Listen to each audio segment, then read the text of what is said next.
Assalomu alaykum. Maxfiy yangiliklar kanaliga xush kelibsiz. Eng so'nggi xabarlar biz bilan. Fransiya Saudiya Arabistoni valiahd shahzodasiga qarshi tergov boshladi. Jurnalist Jamol Qoshiqchining o'ldirilishi bo'yicha Parij appelyatsiya sudi qarori bilan sud tergovi boshlandi. Avvalroq Muhammad bin Salmon bu qotillikda mas'uliyatni o'z zimmasiga olgan edi.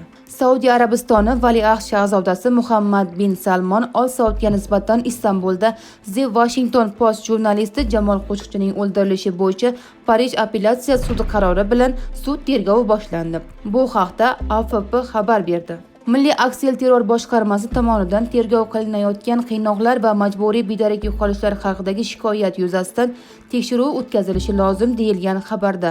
Ilgari Fransiya prokuraturasi taqibining maqbulligi asosida ish qo'zg'atishga qarshi chiqqan edi. The Washington Post gazetasi sharhlovchisi Jamol Qoshiqchi 2018-yil 2-oktyabrda bedarak yo'qoldi. Shu kuni u Saudiya Arabistonining Istanbuldagi bosh konsulligi binosiga kirdi va qaytib chiqmadi. Uning jasadi ham topilmadi. Turkiya prokuraturasi ma'lumotlariga ko'ra, jurnalist o'ldirilgan, uning jasadi maydalangan va yo'q qilingan. Jurnalist uzoq vaqt davomida Saudiya Arabistoni hukumatini tanqid qilib kelgan. Jurnalistni o'ldirilishiga Saudiya Arabistoni hukumati buyruq berganini Turkiya prezidenti Rajab Toyyib Erdo'g'on, shuningdek, AQSh milliy razvedkasi ham ma'lum qildi.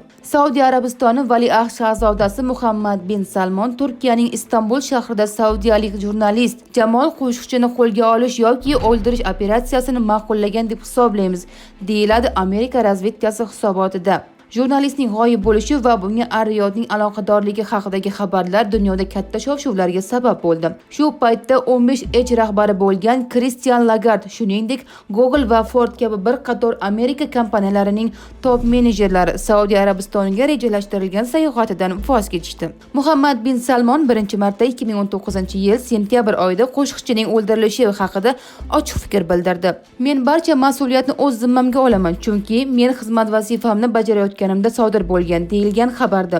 Shu bilan birga shahzoda nomi oshkor etilmagan amaldorlar uning ruxsatisiz harakat qilganini ta'kidladi. Tramp IShID yetakchilaridan birini yo'q qilganini ma'lum qildi. Uning so'zlariga ko'ra, gap dunyodagi eng faol terrorchi bo'lgan IShID guruhining ikkinchi muhim rahbari Abu Bilol al-Minuki haqida ketmoqda. AQSh qo'shinlari Nigeriya harbiylari ko'magida Afrikada yashirinib yurgan Islom davlati yetakchisini yo'q qildi, dedi prezident Donald Trump. Uning so'zlariga ko'ra, gap dunyodagi eng faol terrorchi bo'lgan IShID guruhining ikkinchi muhim rahbari Abu Bilol al-Minuki haqida ketmoqda. U endi Afrika xalqlarini qo'rqitmaydi va amerikaliklarga qarshi operatsiyalarni uyushtirishda yordam bermaydi. Uning yo'q qilinishi bilan IShIDga global faoliyat sezilarli darajada zaiflashdi, deb yozdi Trump o'zining ijtimoiy tarmog'ida. Nigeriya hukumatiga harbiy operatsiyani o'tkazishda ko'rsatgan yordami uchun minnatdorchilik bildirildi. Trampning aytishicha, dekabr oyida AQSh qo'shinlari mamlakat hukumati bilan xavfsizlik va razvedka sohasidagi hamkorlik doirasida Nigeriyadagi IShID nishonlariga kuchli va halokatli zarba bergan. Shundan so'ng 2026-yil fevral oyida Tramp Nigeriya kuchlariga terrorchilarga qarshi kurashda yordam beradigan harbiy xizmatchilarning kichik guruhini Nigeriyaga yubordi. Nigeriya prezidenti Bola Ahmed Tinubu o'z navbatida al-Minuki Chad ko'li havzasidagi terrorchi majmuasiga berilgan zarba paytida bir necha safdoshlari bilan yo'q qilinganini ma'lum qildi. Nigeriya qo'mondonligining xabarlariga ko'ra, operatsiya mamlakat shimoli-sharqidagi Borno shtatida kuzatilgan.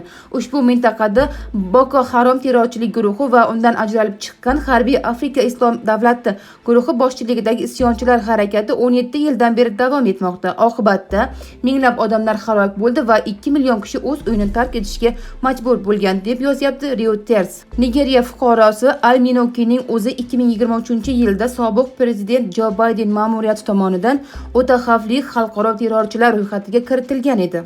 E'tiboringiz uchun rahmat. Obuna bo'ling va yangiliklarni kuzatishda davom eting. Xayr, salomat bo'ling.